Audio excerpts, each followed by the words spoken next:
Good afternoon, good morning, wherever you are. Before we go any further, my name is Sam Lim. I'm the editor-in-chief of California Law Review, and we're really glad that you're here for this incredible conversation we're going to have. But let me just start by reading our land acknowledgement, which applies to Berkeley. We encourage you, for those of you not in Berkeley, to look into the land history of your place, wherever you might be.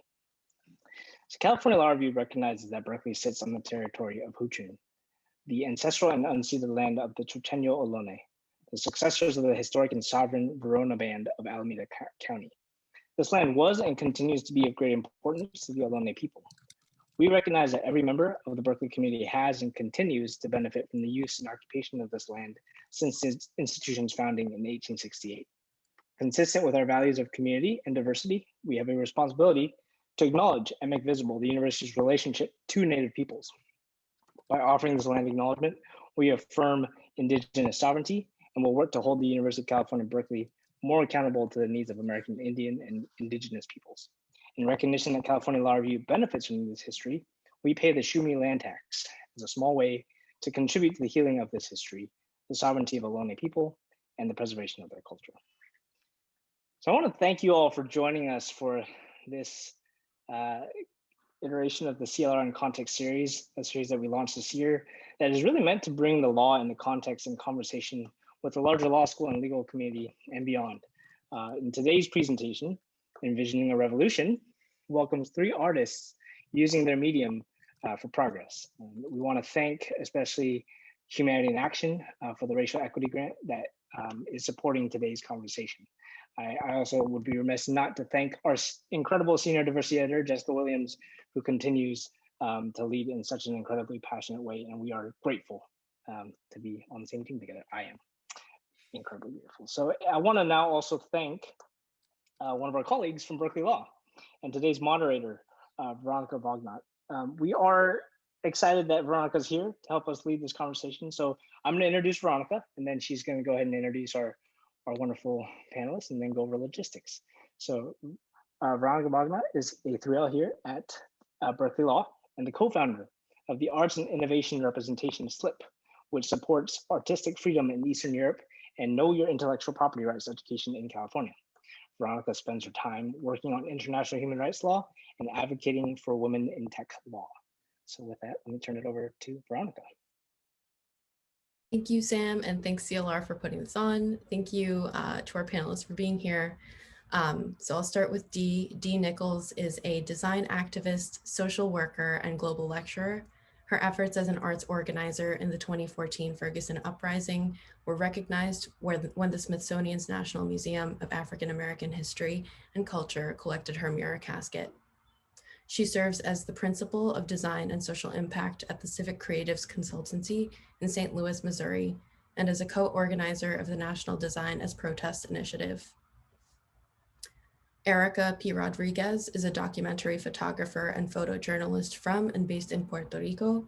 Her ongoing project, The Oldest Colony, is centered on the contradictions embedded in Puerto Rico's history and present. Her work has appeared in the New York Times, the Washington Post, and the Center of Investigative Journalism in Puerto Rico. Rue George Warren is a queer artist, researcher, and organizer from Catawba Indian Nation, whose work ranges from performance to installation art to community education to food sovereignty to language revitalization. Since 2017, he has been the Special Projects Coordinator for the Catawba Cultural Preservation Project, where he facilitates the Catawba Language Project, food sovereignty initiatives, and other community education projects. So just a few quick logistical notes before we get started. After the artists' presentations, I'll ask them a few questions before opening it up to the audience. If any of you have questions, please either write them to everyone in the chat, or you can send them privately to Jessica at California Law Review. After the conversation, Jessica will message or call on you to ask your question aloud. And if you're feeling shy, she can ask for you. Thanks again, everyone, for being here. So now I'm turning it over to the artists, and we can begin with anyone, but I guess we'll begin with Dee, if that's okay. Thank you so much. I am going to share my screen right quick so that I can share some art. All right. So, like Veronica said, my name is Dee Nichols. Today, I am speaking to you from Memphis, Tennessee, which is where my family lives. This is the indigenous land of the Choctaw, Chickasaw, and Paw people. And in many ways, much of my roots are based here. I'm speaking to you as many things, but in particular as an artivist. And I'll share some of the work that I've created and helped lead over the last few years, especially in the midst of movements that's in defense of Black lives and livelihoods. During these 10 minutes that I have, I'm gonna go very quickly through some things. First, grounding us in a little bit of my background, a little bit of my work, some of the current efforts that I'm leading, and hopefully lead you with a few calls to action. One of those is the art of protest. The reason that I titled this the art of protest or making art of protest is because I'm actually publishing a book in the UK currently called that will be out in 2021. And this work, this body of work is actually based on an article that Angela Davis wrote about one of my works that I'll talk a little bit about later. And it's just been a joy to work with illustrators across the UK and across the US in order to tell the stories of not only my work, but works throughout history that have been used in protest, as well as those that are being created even as we stand here today. But a little bit about my background. I grew up in the Mississippi Delta. These two homes are two of the ones that I grew up in. Thankfully, my family has come a long way since then. But the reason that I bring this up is because the town of Cleveland, Mississippi, where I grew up, was one that was divided by a railroad track that segregated the city east to west. And I spent most of my life practicing and creating in St. Louis, Missouri, which is a hyper-segregated city that is largely divided north and south by a road called the Delmar Boulevard or Delmar Divide. Because of these origins, so much of my life has been centered around addressing division and disparity and spatial issues through art and design. Now, when I first started, I was a hot mess, trying to be something and do something without necessarily having the skills. I wanted to be Emily Pillaton, who is a Bay Area designer who's amazing. She started in the rural South with creating these works with children that would utilize things across their communities in order to create learning experiences, reimagine spaces, and create more equity in different ways. With my team in Alabama, I wanted to do this, but we ended up getting kicked out of a neighborhood as we were reimagining materials that had been discarded from a tornado and rebuilding parks.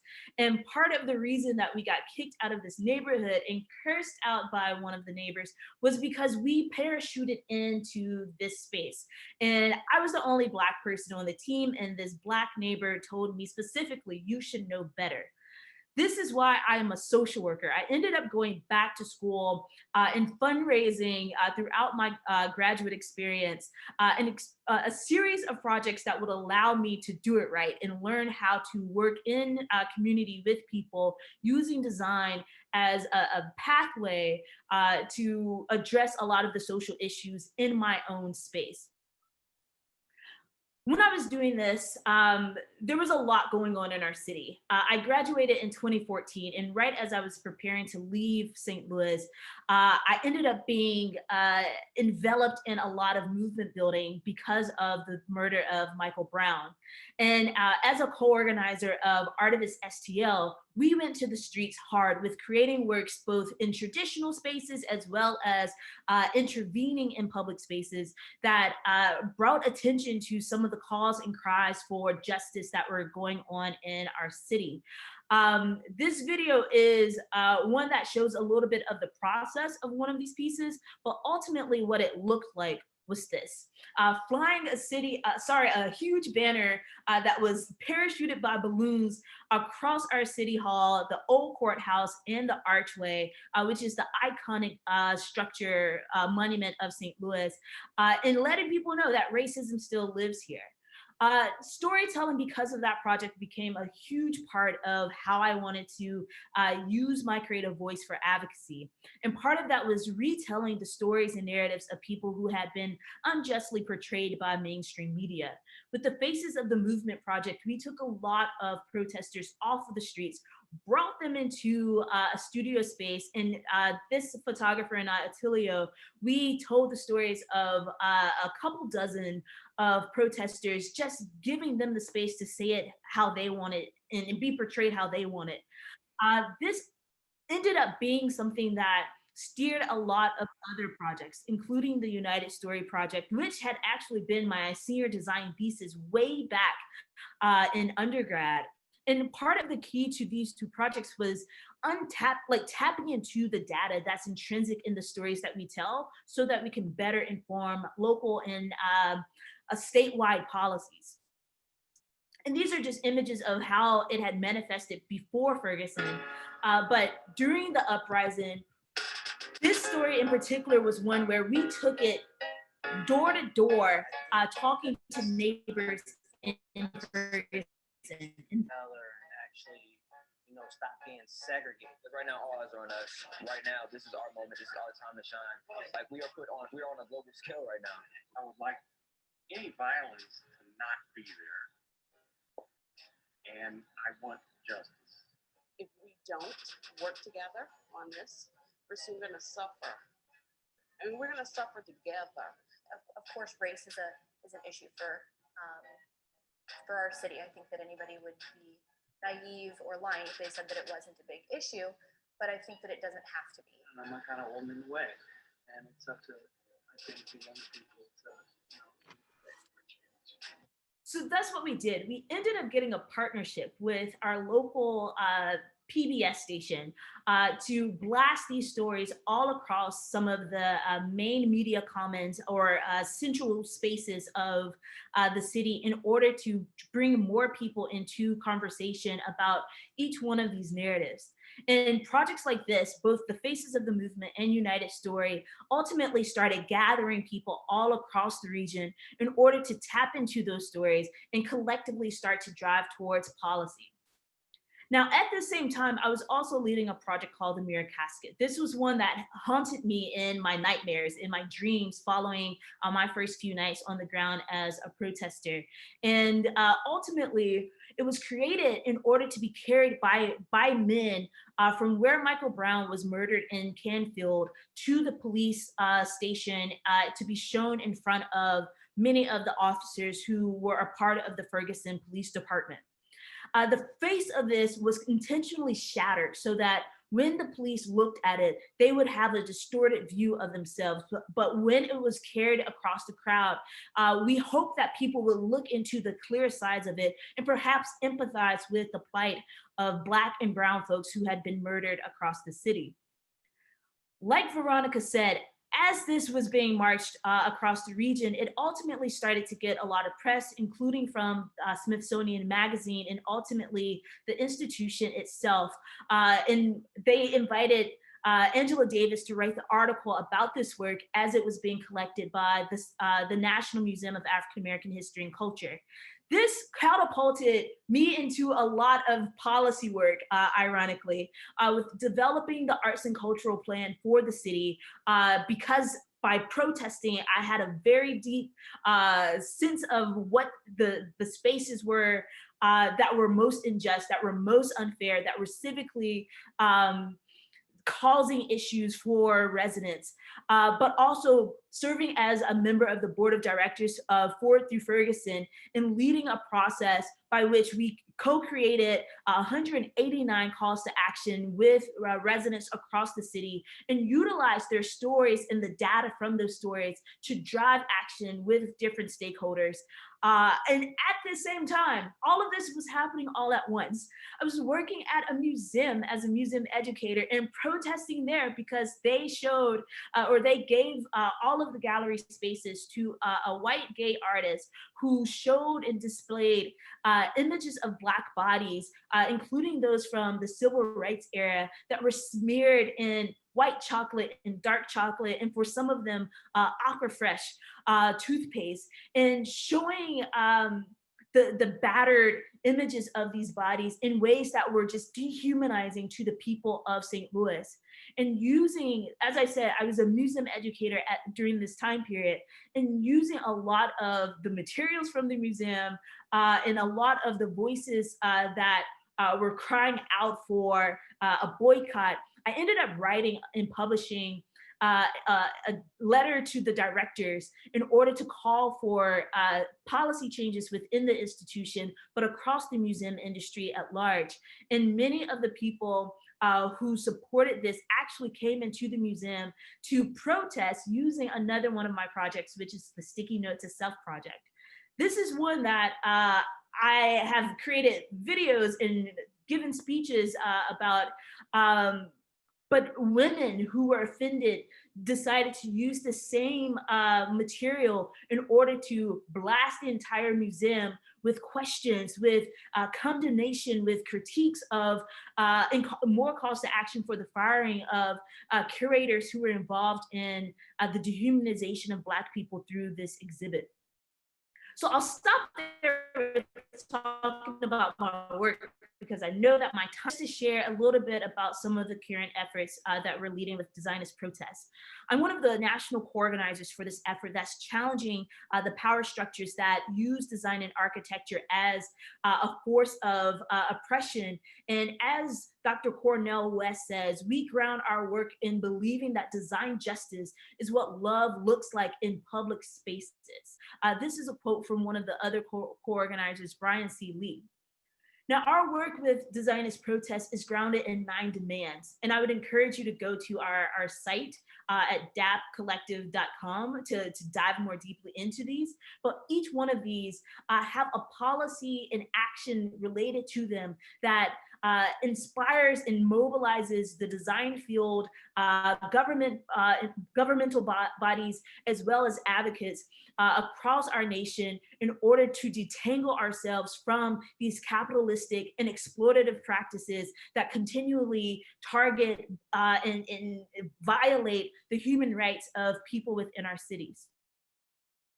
This work is driven in many ways, including a lot of the storytelling that has been embodied in my work, a lot of research, a lot of planning, and a lot of mobilization, but also direct action. This upcoming weekend, we have a series of works that will be created in New York, New Orleans, DC, Portland, Boston, in some other cities, including Chicago, that will use a lot of the calls to action that designers have created across the nation and build temporary or guerrilla style memorials and monuments in order to uplift and visualize a lot of these voices in space. One of these towers will even pay honor to many of the lives of Black people who have been slain by extrajudicial police violence. Also coming up this week are a series of banners that I've personally created, billboards, sorry, that I've personally created that will also speak to a lot of these social justice issues, including one that is that has integrated AR technology in order to bring forth even more of those issues and critical concerns that people are fighting for across our cities. And this is just another one that will go up. Nothing fancy about it, but it speaks to Missouri's state slogan, which is show me state, by demanding that they show us justice. So my final ask of you is to join in some of this work by pivoting the work that you're already doing in order to create more justice and center the voices of people, but also pushing for policies that can help us collectively do that. And always keeping the pressure on whenever we are working in tandem with communities and targeting powers that be. And I'll stop there because I would love to dive more deeply into conversation with you as we hear from some of the other speakers. Thank you so much, Dee. I am incredibly moved. So next up we have Erika P. Rodriguez. Feel free to start when you're ready. Awesome. Thank you. That was great, Dee. I love the work. I really want to check more of it out. So my name is Erika Rodriguez. I am a freelance photographer based in San Juan, Puerto Rico. I'm a frequent contributor to the New York Times, and I've covered the island and the nearby islands of the US and British Virgin Islands for other publications too, international and nationally. And I grew up in Puerto Rico, and then I spent 6 years in California, actually. And in the summer of 2015, I decided to return to Puerto Rico because I wanted to document the island and document the stories that were more personal to me and pursue my career here in Puerto Rico. And since that year, a lot of events happened in Puerto Rico, and it's been a lot of historic coverage in the past 5 years, including the government bankruptcy, the imposition of the Fiscal Control Board, known as Promesa, the closures of hundreds of schools, the economic crisis, the Hurricane Maria and its long aftermath, the ousting of Governor Ricardo Rosselló last year, the earthquakes earlier this year, and most recent, the pandemic. So I will be sharing some of my work from my project, The Oldest Colony, which I've been working on for about 8 years. Let me get this going. Perfect.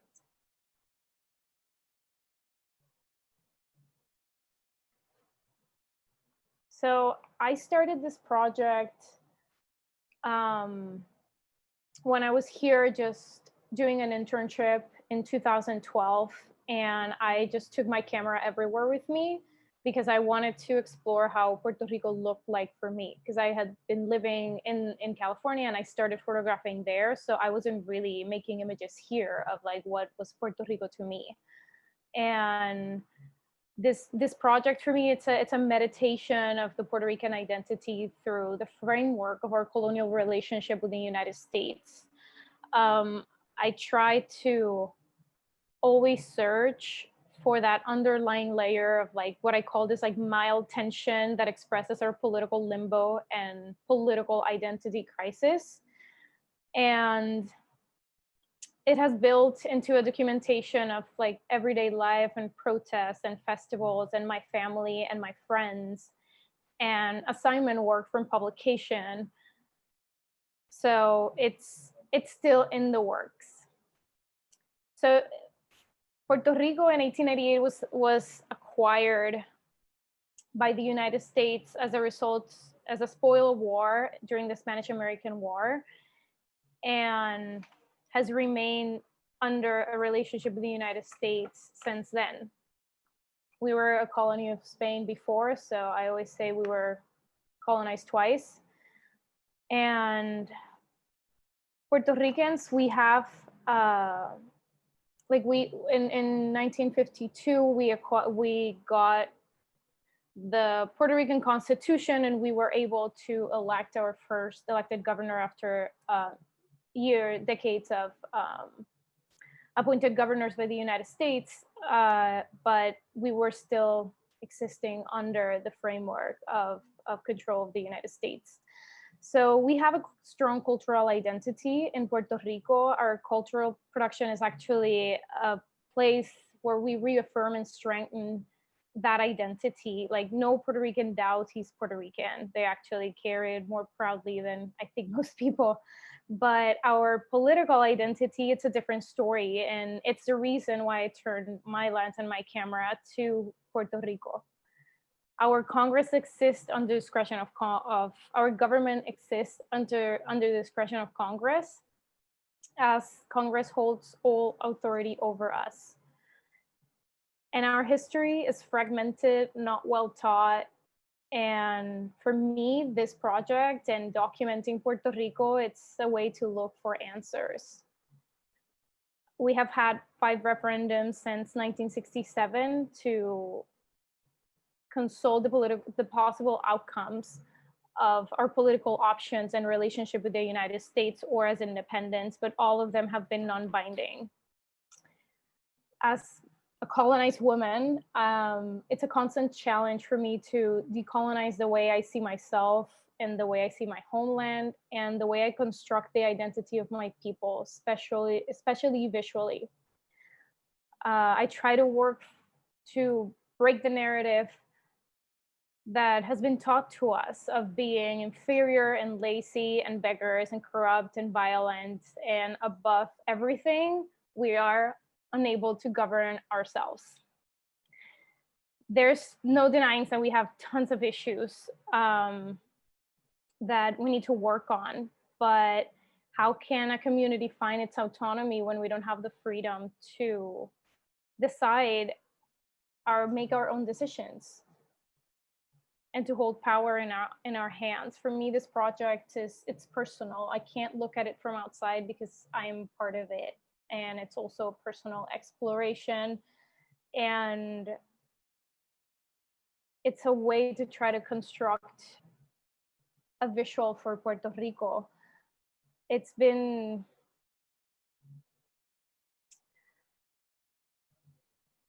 hard to like put an end to this project because so many things have happened.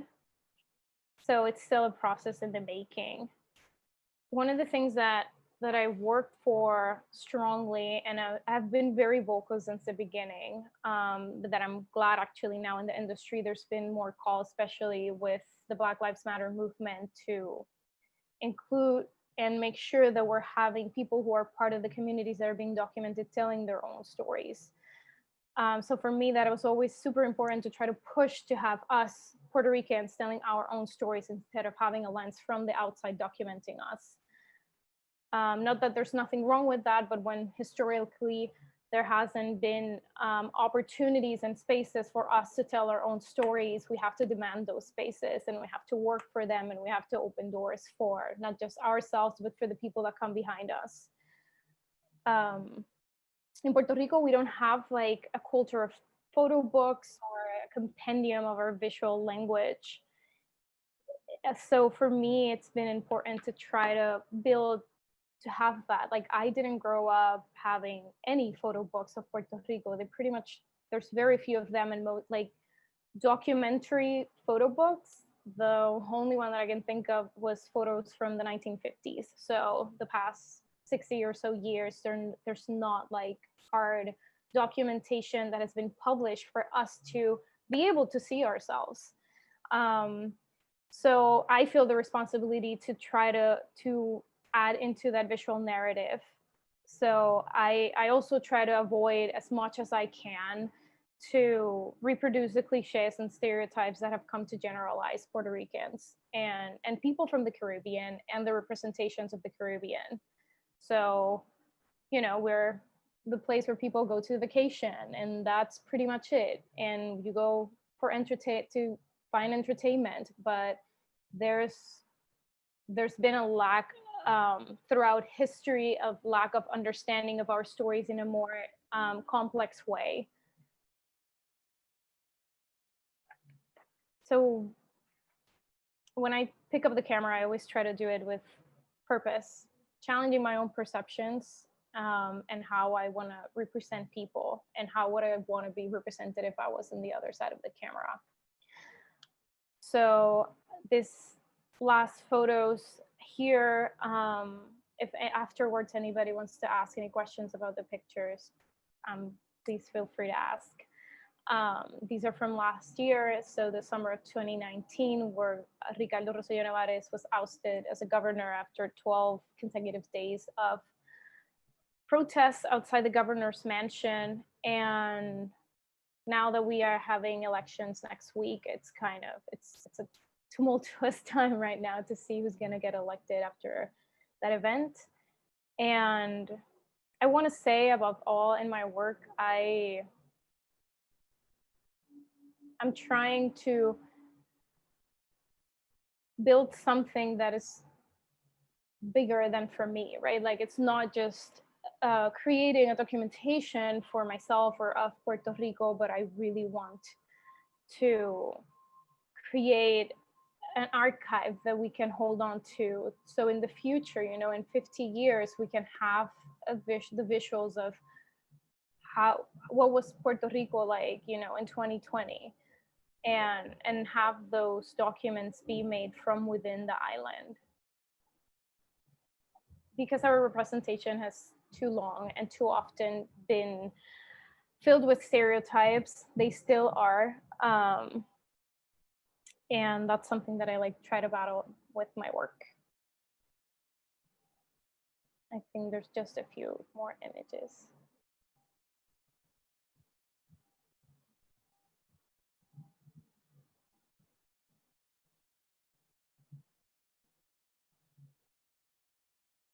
These are families that were living on the side of the road after the earthquakes that happened in January. They're still happening. They're smaller, but they're still felt in the south, and there's people that are still sleeping on their backyards.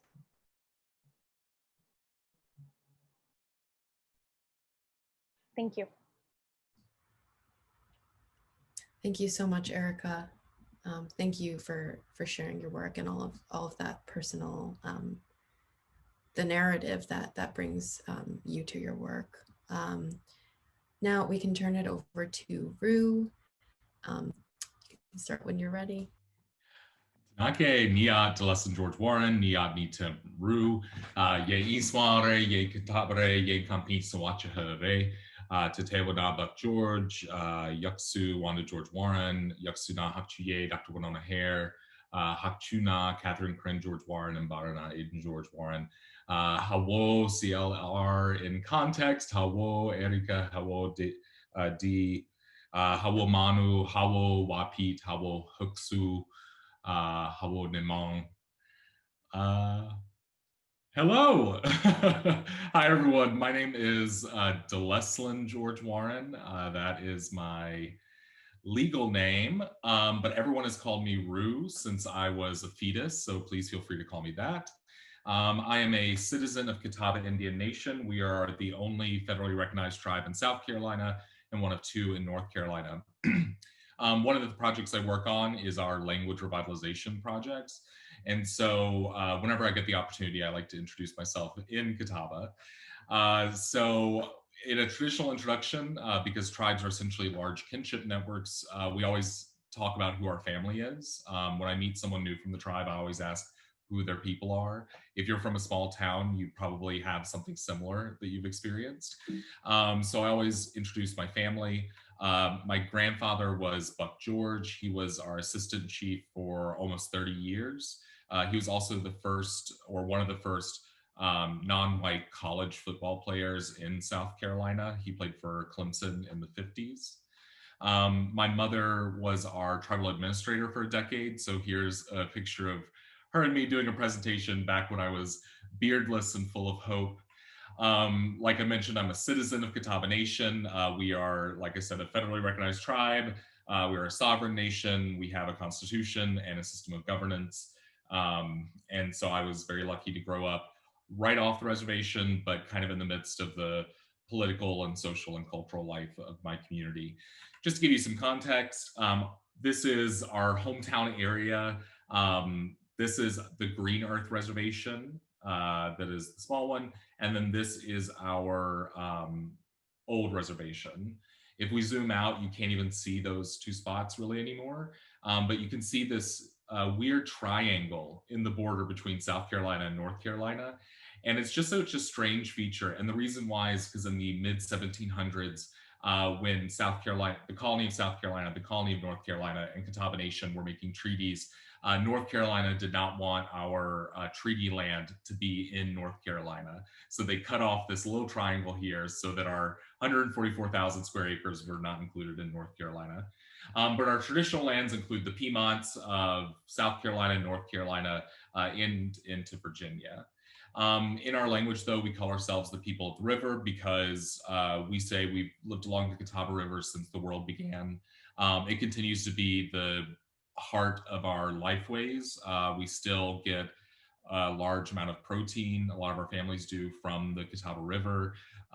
It still waters our agricultural fields. It's still a huge environmental indicator to us about what's happening upstream. So it's still, a lot of our life still circulates around the Catawba River. And who am I? I do a lot of different things. I think the best description of what I do is this Catawba term called Yen Kampi Sawacha. Because in Catawba, you don't necessarily have a different word for a teacher and an artist.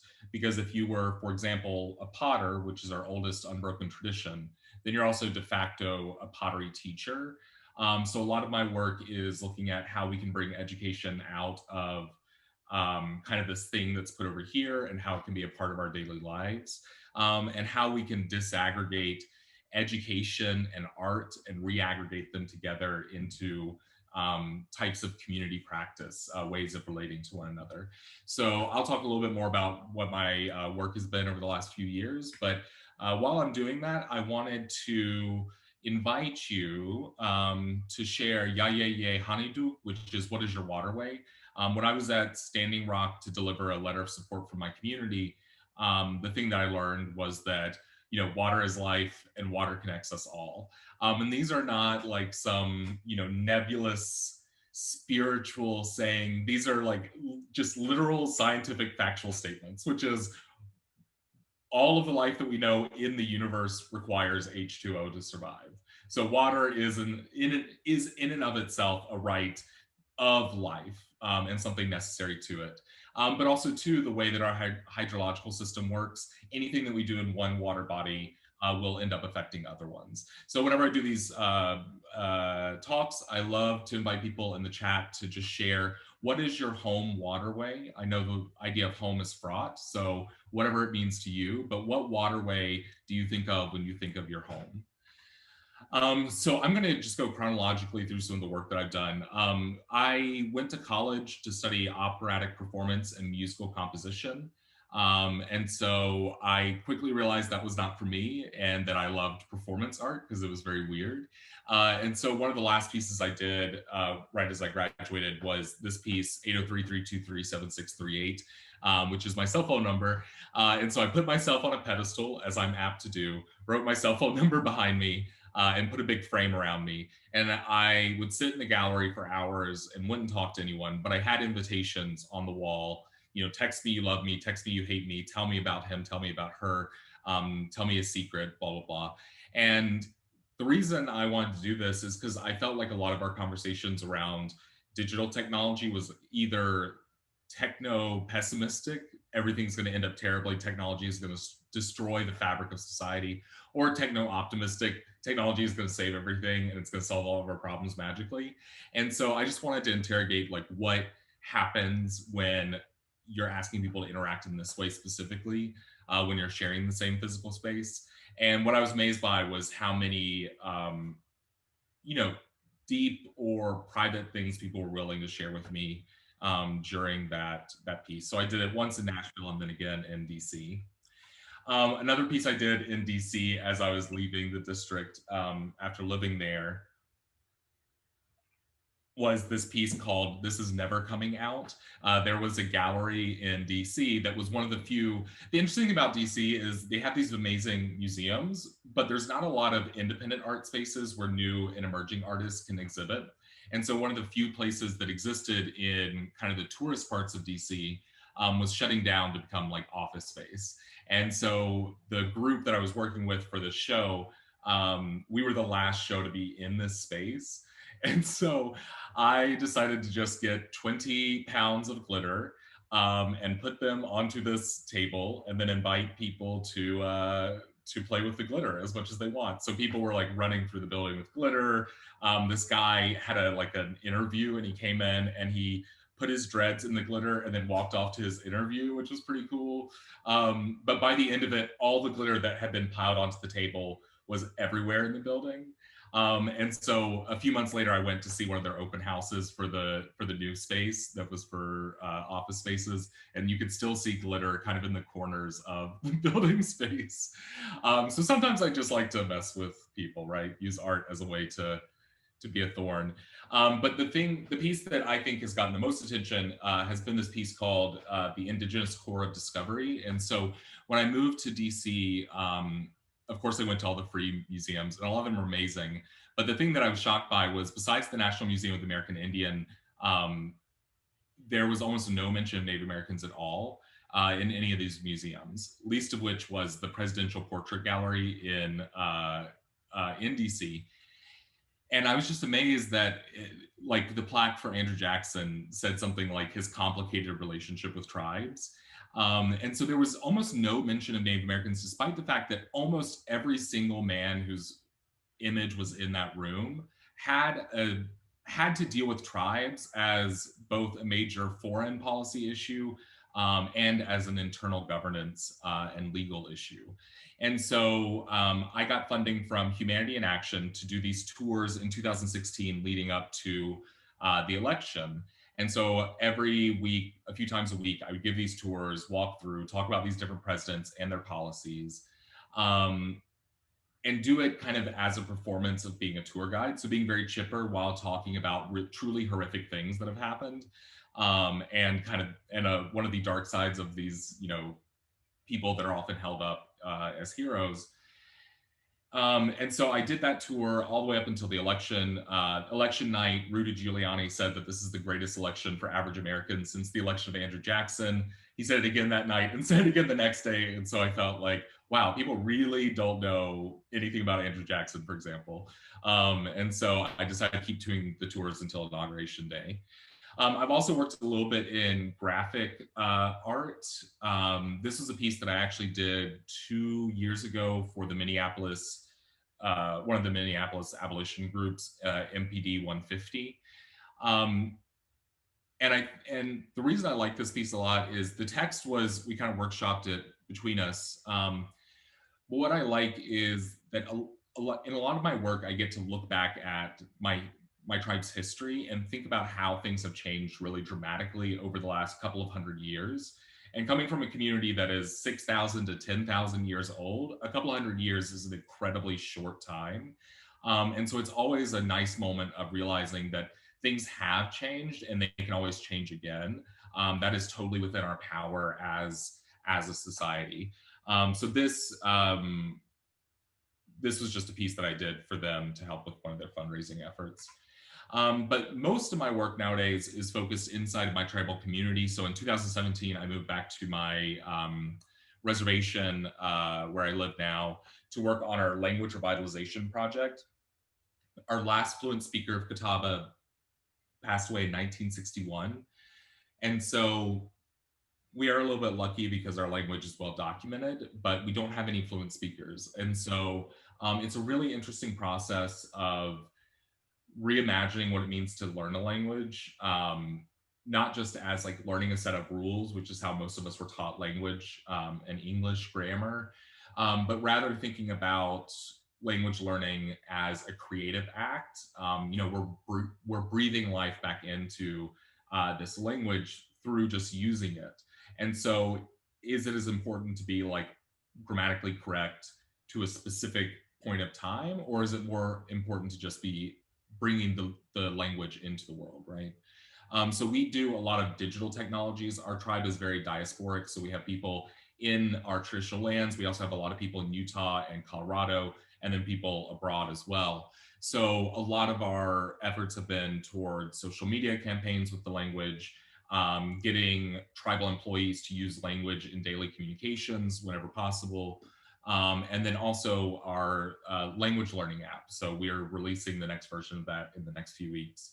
And then attached to that has been my work on food sovereignty. So when I moved back to the community, I noticed that there were a lot of people doing food sovereignty, but not a lot of people talking to each other about it. So we convened a group of people to talk about food sovereignty.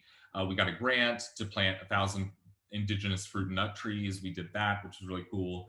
But the coolest project from this was bringing back our traditional corn. We had been growing this for thousands of years. And thanks to the work of our community members and some outside support, we were able to relocate these seeds after they were no longer being grown after the 1970s. And so this was our second year of growing the corn.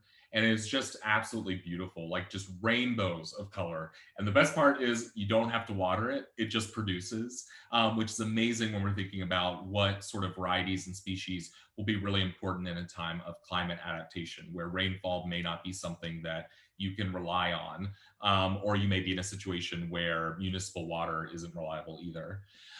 So those are two of the projects I've been working on for several years, but in the last year, I've transitioned to consulting for my tribal community on a variety of projects, including developing a cultural curriculum for our education programs, developing a healing curriculum for our Healing to Wellness Court, which is a drug court.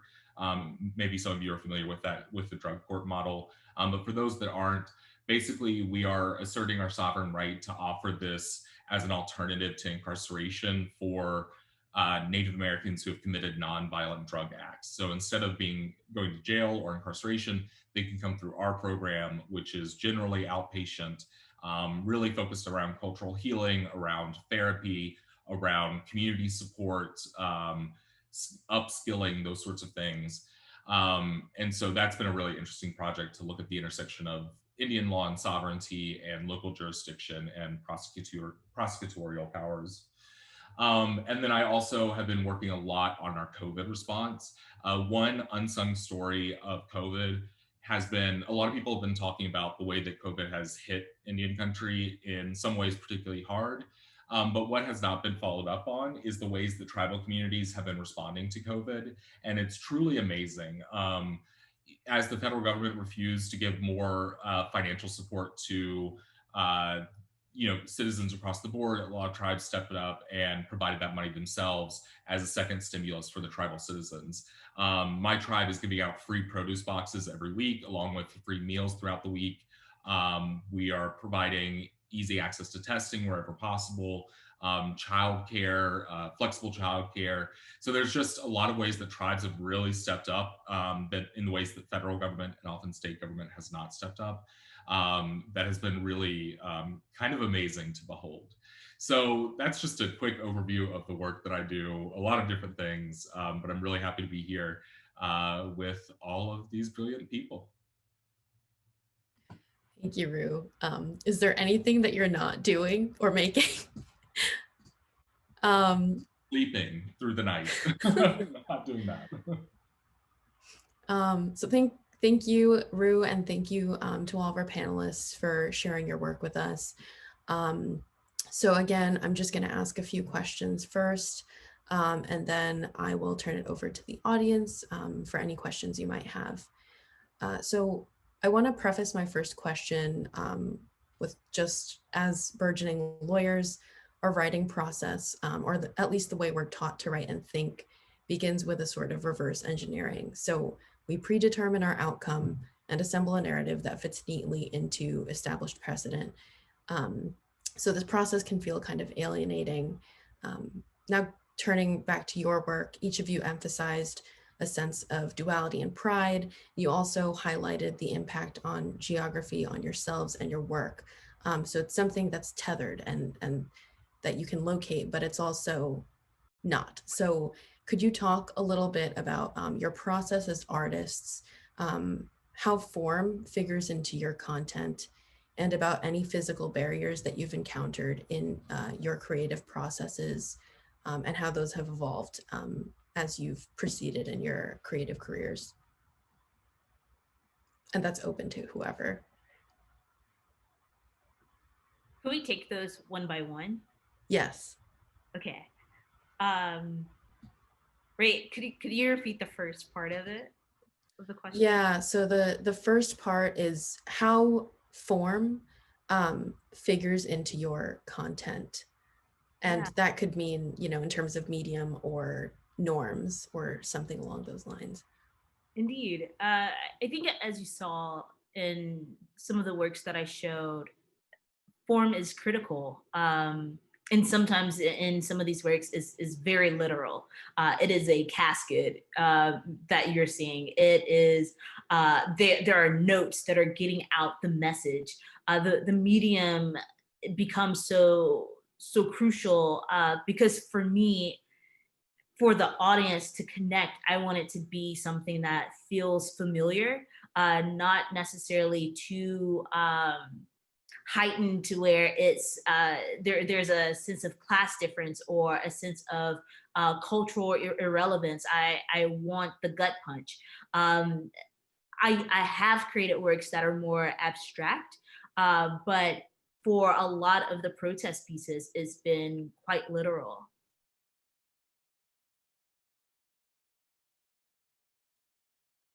And if I could add, part of it is back to Angela Davis. You know, her expression of radicalism is about getting to the root. And with many of these pieces, it is about getting directly to the root, not necessarily sugarcoating or like tiptoeing around the subject, but going directly there. And I think that drives part of that very literal nature of some of the materiality of things, the forms that they take as well.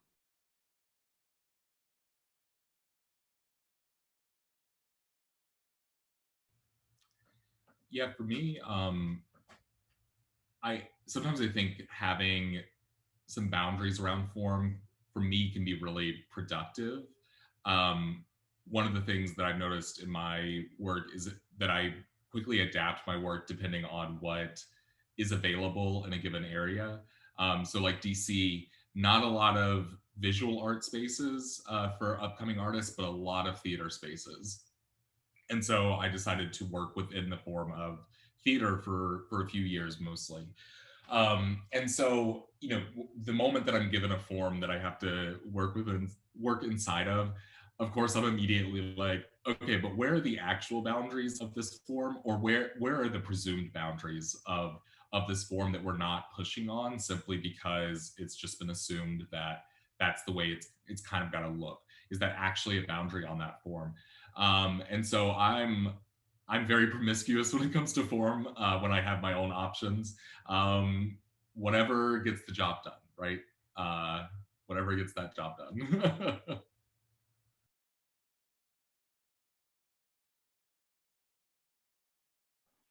I'm not really sure how to answer that question. When it comes to form and the medium, I think maybe I could take it as like which type of form I work on, like type of camera, which everything I shared here actually was all digital, but I have a few projects that I have worked on with instant film and film 35 millimeter and 4x5. And I think that the medium that I use really, so the form in which I create really changes what I document, because the process is different. And I like, at least as I usually have an idea in mind, but I always try to be open to what's in front of me, because as a photographer, I respond to what's in front of me and the story that's there. But yeah, I think depending on which format I'm going to end up working with, it will depend the content that I'm doing. To give an example, I did a project on Polaroid film, and it's a peel apart film that it's like you have to really take care of it. It's very sensitive. It's not the ones that have like a plastic over it. And I really wanted to use that medium because what I was documenting, which was a road in Puerto Rico that was like this metaphor for progress, or the lack of the idea of progress that was sold to us when the Commonwealth was created in '52. I wanted to use that medium to evoke that you know, like our existence in the past 60 years is this like very fragile memory and set of events that have happened, and that has led us to where we are now in like a sea of crises. Thank you all. So in the interest of time, I'm actually just going to shift to a second question, turning away from the process, or slightly, but more on your decision-making in terms of when to stop.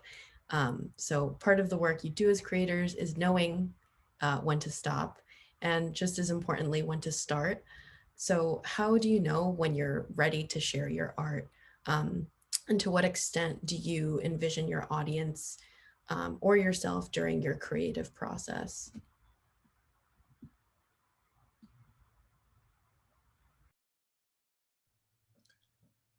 I'm a huge procrastinator. So usually the deadline is what tells me when to stop. I'm also always open to new iterations of any given work that I'm doing. So I guess I think of my work as a lot more in the vein of like theater or performance, in that like each public presentation of it is a specific form. And so I'm totally fine reworking something to fit into a different form later on. In terms of when to start, I have very little self-control. And so it's like, as soon as it becomes interesting enough that I end up working on it, then that's when I know it's time to start.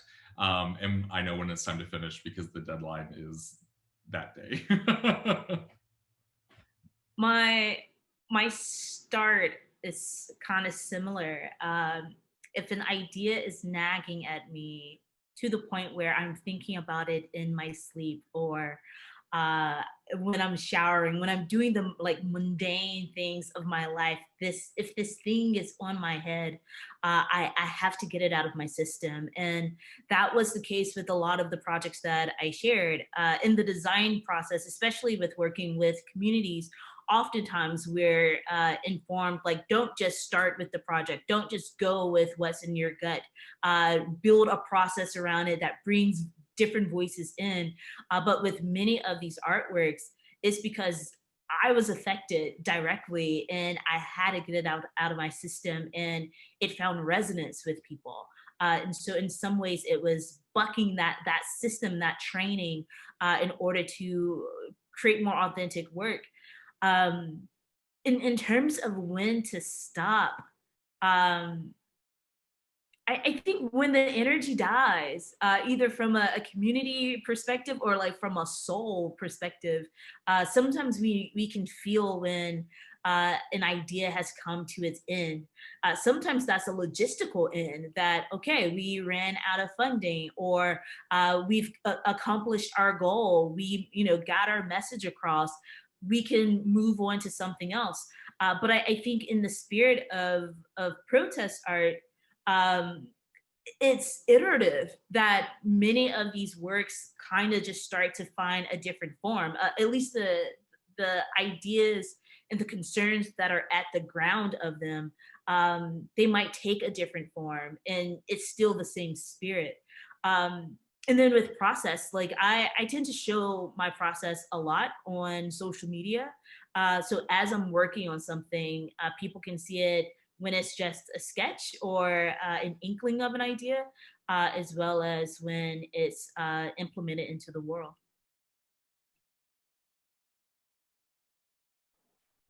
I'm gonna say that I don't think I've ever felt that I've finished anything. Even if I have published it, even if it's been on a wall in an exhibit, I always still feel like I could have done something else, or I still have all these photographs because I want to show all the rest, but you just have to like minimize and have one edit.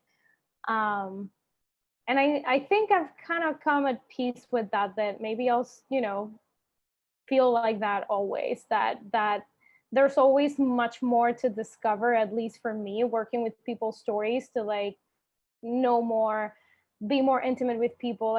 At least for me, I feel like there's always something else, but sometimes you just, deadlines. I think deadlines are it. If not, I would probably not finish anything.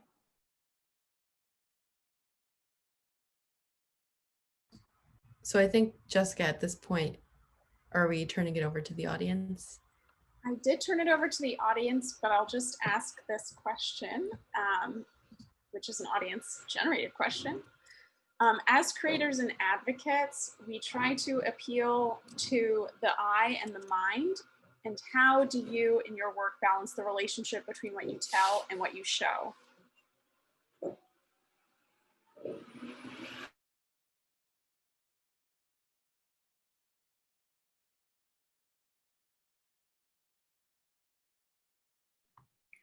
Part of what I hear in that question is, like, what's subjective, what's left to the viewer to come to their own conclusions about, and what's more like didactic. With some works like the Sticky Note to Self project, I am directly telling you what to think. But I think the power of storytelling, especially as I was witnessing Erika and Rue's projects as well, or works as well, is that you can take so much out of it just by presenting something to people. and letting them perceive it how they wish. With working in the material of mirrors, that was definitely the case for ourselves, for my team and I, is that we didn't necessarily come to all the conclusions about what we wanted that piece to be about, but from the stories that we heard from people, we started to connect more dots. And so I think there's a lot in showing people something, or like I think there's a quote that says like, show, teach, never tell. And there's so much power in just putting it out there and seeing what happens.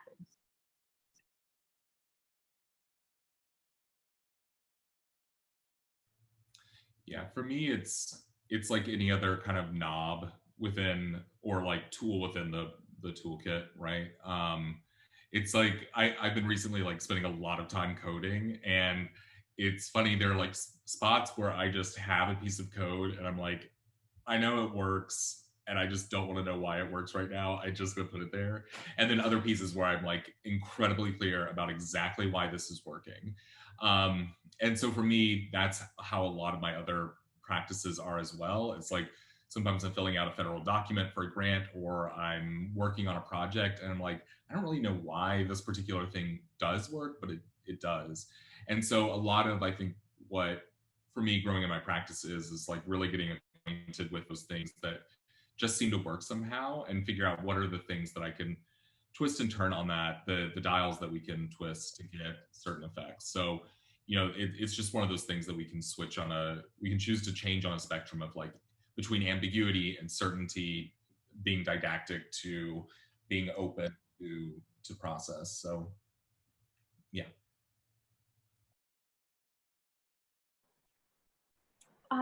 I think I'm gonna just say that I think the journalist in me always tries to just, at least in text, try to make statements that are very fact-based, and let the work speak for itself. Sometimes, I mean, most of the time that I do presentations, I don't explain the photos unless like people ask, because I think it's much more powerful. I mean, the imagery the visuals that we're doing and creating, they're supposed to communicate, and I want that to stand on their own. I mean, that's the goal, that people can read what you're trying to say in not such a literal way that you have to like spell it out. And just following up on that, I also hate telling people what works are about. Like whenever I have to write up like the piece that's like, this is this piece that I did because of this reason, I hate it so much, because my favorite part of exhibiting the work is getting people to tell me what they saw.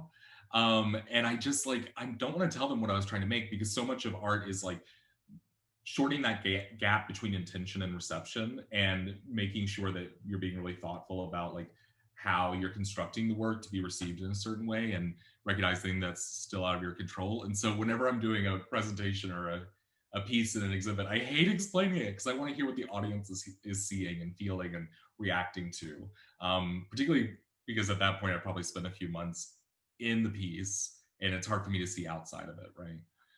But yeah, that's something that just got brought up to me. Yeah, so often when I'm doing these talks, if the space is formatted in a way where we can have conversation with the audience, I won't like tell them what a piece is about. I'm like, so here's my work. What do you think of it? Let's have a conversation. What do you see? And I think that is such a powerful way to learn more about what you're creating, versus just thinking that you know everything about your work.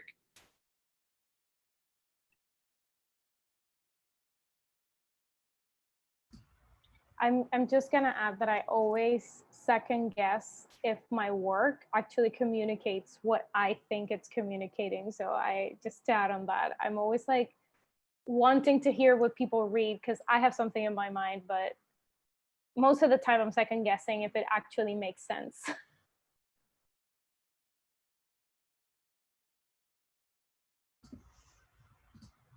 Thank you all. Jessica, how are we on time? Just want to make sure. Well, we are technically supposed to end in 1 minute, but if people are able to stay for a couple more, we did just get a question that I think is great. And then we have one question we like to end on usually, but I know that your time is your own. So if our speakers need to leave, you're more than please let us know. But if you can stay for like 3 to 5 more minutes, that would be great. I can stay for 5 more minutes. Okay. So the question is, how do you maintain commitment to your art and movements for liberation and also avoid over-commodification or marketization? And just to say that I'm available for 5 more minutes, definitely not trying to speak for the other speakers if they need to jump out. Commodification was a question that was really big in my mind for like around the time I was leaving college, which is part of the reason I was so interested in performance art, because a lot of performance art traditions, one of the only reasons they did performance art was because it was ephemeral and difficult to capitalize on. And very few of my works can you make money off of. I think I got paid $40 one time to give a tour to some folks of the Presidential Portrait Gallery on a day I wasn't planning on doing it. But besides that, I haven't really ever made money off of any of my works because they're hard to like sell in any certain way, except for some of my design works. But yeah, I don't know. I've never felt a big struggle between those two, between commodification and yeah.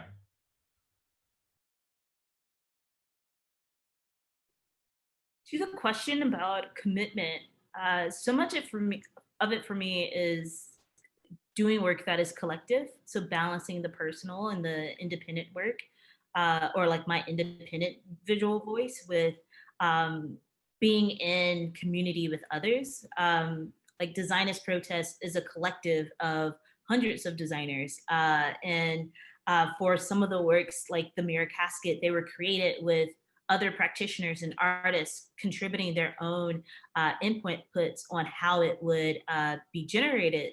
And for me, that helps with decreasing that sense of burnout or feeling overwhelmed by the project. But it also creates that thread back to everyone else who's organizing, because we realize that we're just one part of this larger protest community or organizing community. So I think that's what's been the stronghold for me, since 2013, and then diving more deeply in 2014. But with commodification, that's a hard one in some of the works. With the Mirror Casket in particular, even with having it collected by the Smithsonian, that was a huge like battle internally, because one, the piece wasn't finished. Like we were still using it. When it was collected, it was in the midst of a series of installations that were going across the state of Missouri. And there was a point where I think it was the ACLU wanted to use it at a local convening that it was hosting in St. Louis in order to like prop up this work, and we rejected that because that wasn't the space. Like bringing it to all of these practitioners and lawyers and stuff, it just wasn't authentic and right. So I think it's a constant battle with some of these works.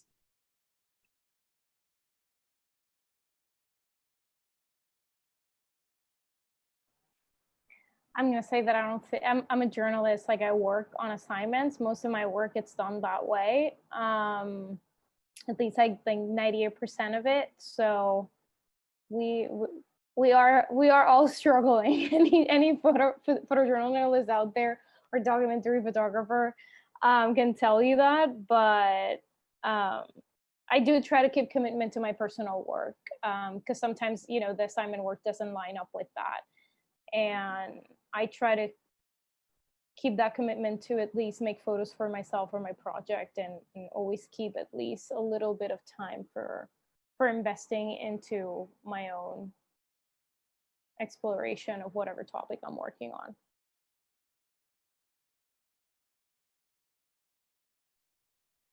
Okay, our last question that we always end with is just what's keeping you up at night? And then after that will be, I know it's a big question. It can be literal or metaphorical. Maybe it's your next project.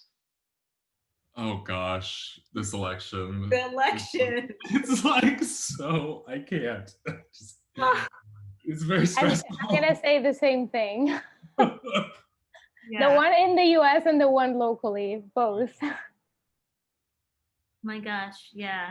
I think it's a matter of what happens on election day that's keeping me up, like the stress of the numbers, but also that following day, depending on if there's an outcome and what that outcome is, there's going to be a dumpster fire of a shit show no matter what. And I don't necessarily want to be here for that. So yeah, that's keeping me up at night. Yeah, I'm just having flashbacks to 2016 and the next day, like walking through DC, and not like the hill part of DC, but like the part of DC that people actually live in.